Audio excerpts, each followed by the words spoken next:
అనంతపురం జిల్లా రాష్ట్ర వ్యాప్తంగా ఉన్న రైతుల సమస్యల్లో భాగంగానే అనంతపురం జిల్లాలో రైతులు మరింత ఎక్కువగా ఇబ్బందులకు గురవుతూ ఉన్నారు. వాళ్ళ జీవితాలపైన భరోసా కోల్పోతూ ఉన్నారు. పంటలకు గిట్టుబాటు ధరలే కాదు, కొన్ని పంటలు అయితే హార్టికల్చర్లో అక్కడిక్కడ కుళ్ళిపోయి ఇంకా మరి ఏమాత్రం ఉపయోగపడకుండా వాళ్ళ జీవితాలు కూడా దాదాపు నాశనం అయ్యే పరిస్థితులు రైతాంగం గాలిలోకి చూసే పరిస్థితుల్లో ఈ చంద్రబాబు నాయుడు ప్రభుత్వం కేవలం మాటలు మాట్లాడుతూ ఆ మాటలన్నీ కోటలు దాటుకొని పోతూ ఉన్నాయి. ఈ నిమిషానికి కూడా ఒక 10 రూపాయలు ఖర్చు పెట్టి రైతాంగానికి రైతులకి ఉపయోగపడిన పని లేదు. ప్రత్యేకించి మన జిల్లాలో ఎప్పుడూ చూడలేదు. మనం టమాటకాయలు పారేసింది చూసినాం, ఎర్రగడ్డలు పారేసింది చూసినాం, అట్లాగే పంట వదిలేసింది చూసినాం. కానీ అరటికాయల్ని ఆఖరికి చెట్ల మించి కుళ్ళిపోతూ ఉంటే ట్రాక్టర్లో కొట్టేసుకొని వాటిని కాల్ చేసి పడేసే కాలం. అదే మాట కలెక్టర్ గారు చెప్పినాం. మొక్కజొన్న గవర్నమెంట్ 2400 రూపాయలు కొంటామని చెప్పి ఈరోజు కూడా ఒక కేజీ కొనలే. ఇంకా రోడ్ల మీద అన్నీ ఉన్నాయి.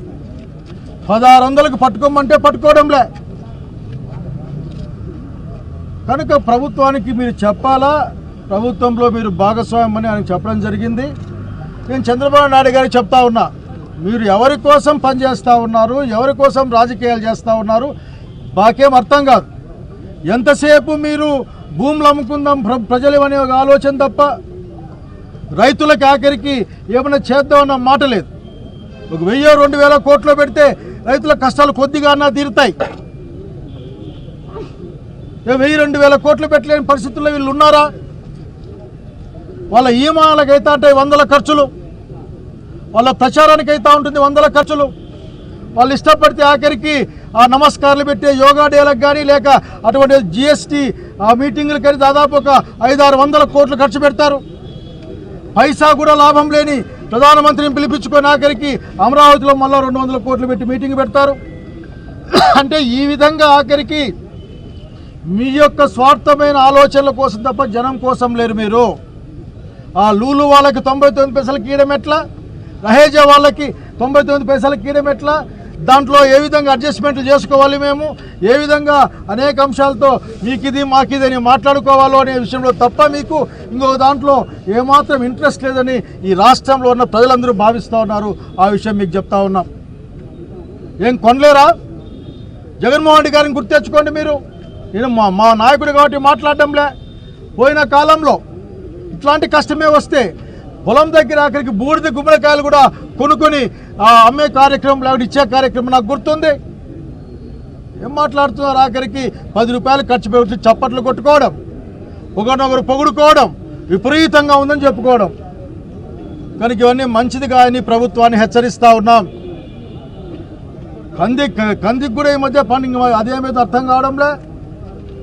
శనగలకి లేదు, అరటికి లేదు. అరటి అయితే చాలా కన్నీళ్ళు వస్తాయి. ఆఖరికి 2 రూపాయలకి ఒక కేజీ అరటికాయలు వస్తాయంటే ఆఖరికి నేను చెప్తా ఉన్నా కలెక్టర్ గారికి కానీ ప్రభుత్వానికి కానీ, వీళ్ళు ఇట్లే చేస్తూ ఉంటే 28-27 తారీఖుల్లో అదే అరటికాయలు తెచ్చి కలెక్టరేట్ ముందు అమ్ముతాం. ఆ 10 రూపాయలకి పావులకు కాదు అసలు. కానీ ఫ్రీగా అసలుకి ఈ ప్రభుత్వం యొక్క వైఫల్యంకో లేక ఈ ప్రభుత్వం పట్టించుకున్న దానికి ఖచ్చితంగా 5-6 టన్నులు తెచ్చి కూడా ఈ అనంతపురం ప్రజలకి తెలియజేస్తాం ఇంత అన్యాయంగా ఉన్నాయి బతుకులు అని. మొక్కజొన్న ఏం చేయాలో అర్థం కాని పరిస్థితి. చెనిక్కాయ వేసుకునే వాళ్ళం, వీళ్ళ పుణ్యమా అని చెనిక్కాయ దెబ్బతినిపోతే, చెనిక్కాయ రేట్ రాకపోతే పంట మార్చుకొని మొక్కజొన్నకు పోతే దానికి దిక్కులేదు.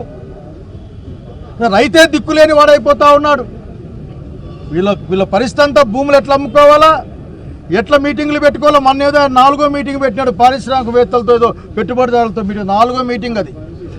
పోయినసారి 3 మీటింగ్ సిఐఐ అదేదో సమ్మిట్ అట, మళ్ళీ 4వది పెట్టినాడు. ఈసారి గట్టి పెట్టుబడులు వస్తాయంట. అయ్యా చంద్రబాబు నాయుడు గారు, గట్టి పెట్టుబడులు రైతు దగ్గర నుంచి వస్తాయి. ఆ మాత్రం ఆర్థికవేత్తగా నేర్చుకో. నువ్వు వ్యవసాయంలో మిగిలిన డబ్బులే పెట్టుబడులుగా మారుతాయి. వ్యవసాయం వల్ల వచ్చిన డబ్బులే అభివృద్ధి వైపు పయనిస్తాయి తప్పనిస్తే ప్రైవేట్ వ్యాపారస్తులు అభివృద్ధి అంటూ ఏంది ఉండదు. ఈ రాష్ట్రాన్ని దోచుకుపోవడం, ప్రజల వనరుల్ని దోచుకుపోవడం తప్ప ఇంకేం అక్కడ ఉండదు. ఎక్కడైనా సరే కుప్పంలో మీకున్న ఆస్తుల్లో నుంచి 99 పైసలకు ఎన్ని ఎకరాలు అమ్మితే మా అనంతపురంలో పంపిస్తానికి కొనుక్కోమని రూపాయి ఇస్తారు, 99 పైసలు కూడా కాదు. కనుక రైతును ఆదుకోవాలని చెప్పాం. మమ్మల్ని అనవసరంగా శాంతియుతంగా ఉన్న గోవులు లాంటి ఆవులు లాంటి రైతుల్ని మళ్ళీ రోడ్లెక్కిచ్చే పని చేయొద్దని చెప్తా ఉన్నాం. 28, 29 తారీఖుల్లో ఏమాత్రం ప్రభుత్వం నుంచి కదలిక లేకపోతే ఖచ్చితంగా ఇదే విషయాన్ని రైతులతో అందరితో కలిపి అదే అరటికాయలు, అదే మొక్కజొన్న, అదే పత్తి అంతా ఇక్కడే దాన్ని ముట్టడనుకుంటారో, ధర్నా అనుకుంటారో, లేకుంటే అయ్యా రామచంద్ర అడుక్కునే వచ్చినాం అనుకుంటారో.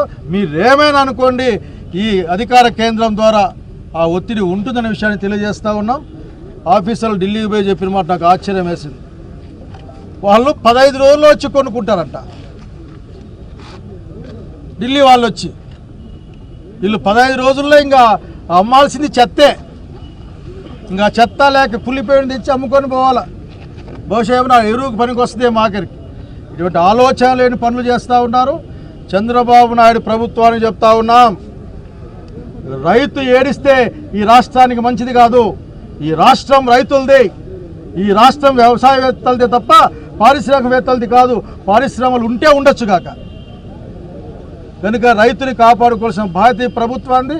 మీకేమైనా మీ పరిపాలనలో అనుమానం వస్తే డాక్టర్ వైఎస్ రాజశేఖర రెడ్డి ఏం చేశాడు, ఇన్పుట్ సబ్సిడీ ఏంటి, ఇన్సూరెన్స్ ఏంటి, లేక సపోర్టివ్ ప్రైస్ ఏంటి నేర్చుకోండి. అక్కడికి మీకు అర్థం కాకపోతే జగన్మోహన్ రెడ్డి గారు ఏ విధంగా పొలం దగ్గరే రైతుని మేలు చేశాడో, పొలం దగ్గర కొన్నాడో, ఎలా రైతులకి రైతు కేంద్రాల ద్వారా సాయం చేశాడో నేర్చుకోండి. రైతు గురించి ఆలోచించమని కోరుకుంటున్నాం. మమ్మల్ని ఇంతటితో మీరు ఆపితే మంచిది. ఇక ముందుకు పోకుండా రైతు యొక్క కోపానికి గురి కావద్దని హెచ్చరిస్తూ ఉన్నాం. ఈ రాష్ట్రంలో మరొక మారు చంద్రబాబు నాయుడు గారి నాయకత్వ ప్రభుత్వంలో రైతుల యొక్క సంక్షోభం కూడా ఏర్పడింది. అగమ్య గోచరంగా కూడా తయారైంది రాష్ట్రంలో రైతుల యొక్క పరిస్థితి. మరీ ముఖ్యంగా అనంతపురం జిల్లా రైతుల పరిస్థితి అయితే చెప్పడానికి కూడా మాటలు అనేది కూడా రానుకున్న పరిస్థితులు కూడా ఈరోజు కూడా నెలకొన్నాయి. ఈరోజే కాదు, ఈ 1.5 సంవత్సరంలో అంటే చంద్రబాబు నాయుడు గారు ముఖ్యమంత్రి 4వ మారు అయినాక 2 ఖరీఫ్లు 2 రబీలు కూడా పూర్తి అవుతున్నాయి. 4 రబీల్లో కూడా ఇంతవరకు కూడా నష్టం అనేది కూడా ఎక్కడ కానీ రైతుకు అనేది కూడా పండించిన పంటకు హార్టికల్చర్ కావచ్చు, ధాన్యం కావచ్చు, ఇతర పంటలు కానీ ఎక్కడ కానీ గిట్టుబాటు కూడా ఎంఎస్పి ధరలు కూడా ఎక్కడ కానీ పడలేదు. కేవలం మాటలకు మాత్రం పరిమితమైనారు. కేవలం ప్రజాప్రతినిధులకు కూడా ఎవరికి ఈ రాష్ట్రంలో అధికార పార్టీ ప్రజాప్రతినిధులకి ఏమాత్రం కూడా రైతుల పరిస్థితి కూడా లేదు. నాకు ఒకే ఒక భయం వేస్తుంది. మా అందరికి కూడా గతంలో కూడా ఈ ప్రభుత్వానికి కూడా హెచ్చరిక కూడా చేయడం జరిగింది. గత అనుభవాలు ఈ జిల్లాలో యొక్క దృష్టి పెట్టుకొని అంటే వలసలు, అలాగే రైతుల యొక్క ఆత్మహత్యలు మళ్ళా కూడా పునరావృతమవుతాయేమో అని చెప్పి నేను హెచ్చరిస్తున్నాను.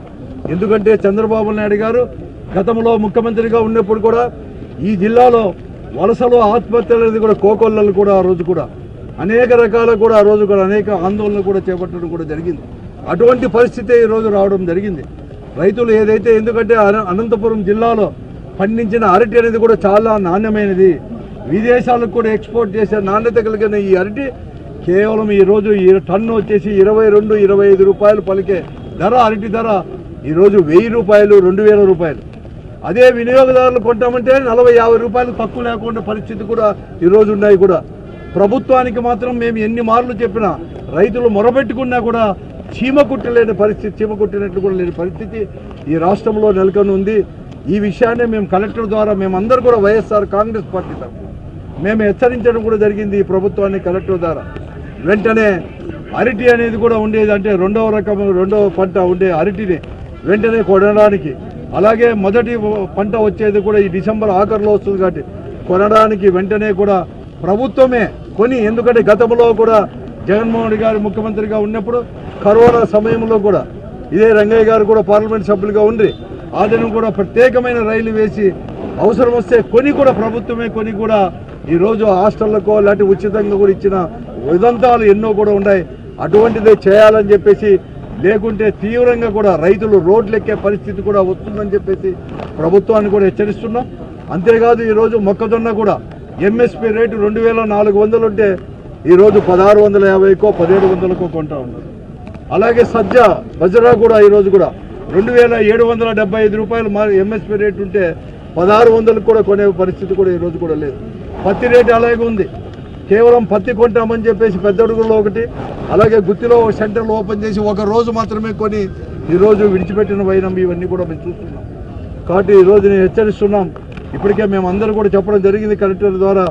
వెంటనే కలెక్టర్ గారు కానీ ప్రభుత్వాన్ని తీసుకొని వచ్చేసి 2-3 రోజుల్లో ఈ అరటి కానీ మిగతావన్నీ కూడా లేకపోతే వెంటనే మేము అందరూ కూడా రోడ్లు వచ్చేసి ఈ కలెక్టర్ ఆఫీసు ముందరే జిల్లా రైతాంగం అంతా కూడా వచ్చి కూర్చునే పరిస్థితి మీరే కల్పించిన అవుతారు, మీరే బాధ్యత మీరే అని చెప్పేసి కూడా మేము హెచ్చరించడం జరిగింది. ఇప్పటికైనా చంద్రబాబు నాయుడు గారు మాటలు మార్చి మీరు వరి వేస్తే క్యాన్సర్ వస్తుంది, వరి పండియద్దండి అని చెప్పినట్లుగా రేపు అరటి వేస్తే మీ అందరికి కూడా ఏదో ఇంకో రోగం వస్తుంది, ఇలాంటి వేరే రోగం వస్తుంది. కాబట్టి అరటి పండించడంలో ఉచిత సలహాలు ఏమొద్దు. ఈరోజు ప్రభుత్వము దళారీలు వీళ్ళిద్దరూ ఒకటైపోయి ఈరోజు కూడా దోపిడీ చేస్తా అంటే ప్రభుత్వం ఉదాసీనత కూడా ఉంది.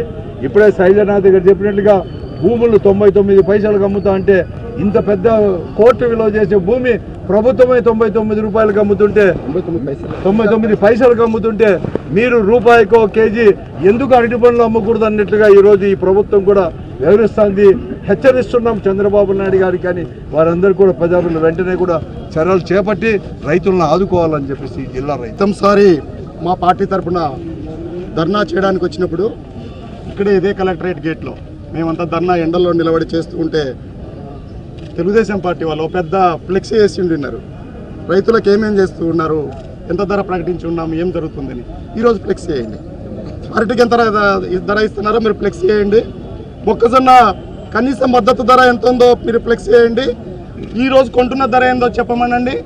గత ప్రభుత్వంలో మా ప్రభుత్వంలో ఉన్న ధర ఏందో చెప్పండి. మీరు మొక్కజొన్న కావచ్చు, కందులు కావచ్చు, వరి కావచ్చు, రైతును నాశనం చేస్తున్నారు మీరు. ఇవన్నీ కూడా మేమేమి గొంతమ్మ కోరికలు కోరట్లేదు. ఇదే జిల్లాలో వరి కొనుగోలు కేంద్రాలు పెట్టిన సందర్భం ఉంది, మొక్కజొన్న కొనుగోలు కేంద్రాలు అలాగే కందుల కొనుగోలు కేంద్రాలు పెట్టిన సందర్భం ఉంది. PTDRDగా ఆ ప్రభుత్వంలో నేను కొన్న సందర్భం కూడా ఉంది. ఇవాళ ఎందుకు మీరు ఆ పని చేయలేకపోతున్నారని నేను అడుగుతున్నాను. ఇంకొక వాస్తవమైన విషయం ఏంటంటే ఈ జిల్లాలో పండించే పంటల్లో 90 నుంచి 95% పంట బయటకు వెళ్లాల్సిందే కానీ ఇక్కడ వినియోగానికి పనికిరాదా. ఏదైనా సరే అరటిపళ్ళు మనం పండించలేము, మనం తినలేం, టమాటాలు అన్ని కూడా మనం వాడలేము. ఇవన్నీ ఇప్పుడున్న ఇబ్బందులు. అందువల్ల ప్రభుత్వం ఖచ్చితంగా వచ్చి ఆదుకోవాలి.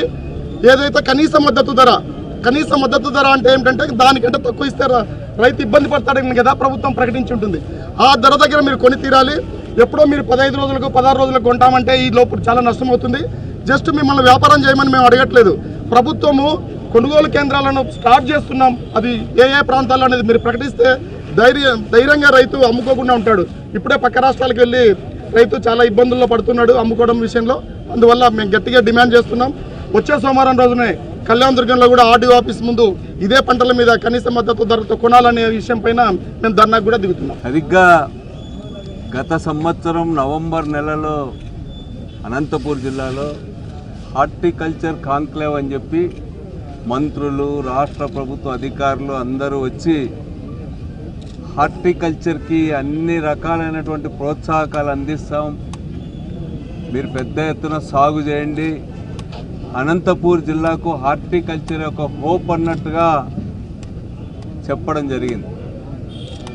కానీ ఈరోజు సరిగ్గా ఒక సంవత్సరం తిరిగేలోగా ఒక గొప్ప ఆశగా కనిపించినటువంటి హార్టికల్చర్ ఈరోజు జిల్లాలో పూర్తిగా తగ్గిపోయేటువంటి పరిస్థితులు కనిపిస్తూ ఉన్నాయి. ఎంత ఘోరం అంటే అరటి తోటలు కొట్టివేస్తూ ఉంటే, అరటి గెల్లలన్నీ కూడా రోడ్డు పైన పడేస్తూ ఉంటే చాలా హృదయ విదారకంగా ఉంది.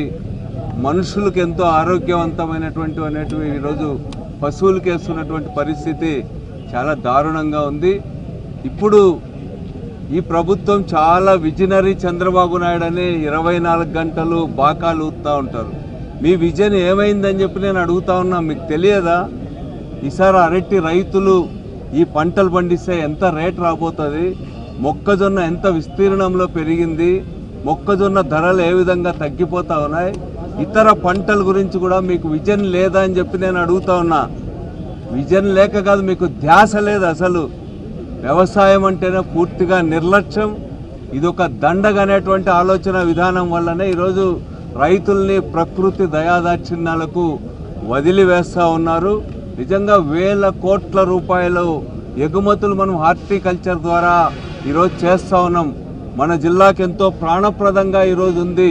అట్లాంటిది ఈ గవర్నమెంట్ వచ్చినప్పటి నుంచి కూడా ఉల్లి రైతులు కొంతకాలం, టమోటా రైతులు కొంతకాలం, అరటి రైతులు కొంతకాలం, చీనీ రైతులు కొంతకాలం నష్టపోతున్నటువంటి పరిస్థితి మనం కళ్ళారా చూస్తూ ఉన్నాం. నిరుత్సాహపడుతున్నారు ఈరోజు హార్టికల్చర్ వైపు చూడడానికి ఈరోజు రైతులు. మరి వీళ్ళందరినీ కూడా కాపాడకుండా ఇప్పుడు ప్రజలంతా అరుస్తూ ఉంటే ఇప్పుడు డైవర్ట్ చేయడానికి రైతన్న మీకోసం వస్తున్నాం ప్రభుత్వం అని చెప్పి చెప్తాను. ఏ ముఖం పెట్టుకొని వస్తారని చెప్పి నేను అడుగుతా ఉన్నా. ఈ 15 నెలల కాలంలో ఇన్పుట్ సబ్సిడీ ఇచ్చినారా, ఇన్సూరెన్స్ ఇచ్చినారా, రైతు గిట్టుబాటు ధర ఇచ్చినారా, ఒక గింజ ఎక్కడైనా కూడా రైతులకు సంబంధించిన పంట కొన్నారా, ఏం చేశారని చెప్పి మీరు రైతుల దగ్గరకు వస్తారని చెప్పి నేను అడుగుతా ఉన్నా. ఈ రోజు నుంచి రైతుల దగ్గరికి వెళ్తా ఉన్నామన్నారు. మరి మీరు ఇమ్మీడియట్గా రైతుల దగ్గరకు వచ్చే ముందు మాటలు చెప్పడం మానేసి, లేకపోతే మీ పచ్చ పత్రికలు పెట్టుకొని బాకాలు ఊదుకోవడం మానేసి అరటి కొనడం మొదలు పెట్టండి. అరటి పూర్తిగా నేలపాలు కాకుండా చూడమని చెప్పి మేము అడుగుతా ఉన్నాం.